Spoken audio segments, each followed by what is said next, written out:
वाघ किंवा बिबट आल्यावर काय होत असतं जंगलामध्ये ते दृश्य दाखवूया तुम्हाला. जसं की वानरं खेकसतात, चितळे ओरडतात, त्याला म्हणतात कॉलिंग. तर आपण ऐकूयात, तुम्हाला ऐकवतो त्यांचं कॉलिंग आणि बघा कसं वाटतंय ते.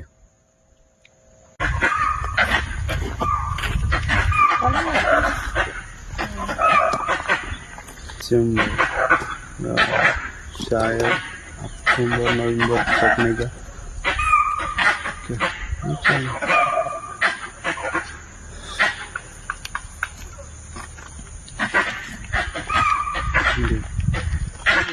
उधर 100-150 मीटर की दूरी पे ही है।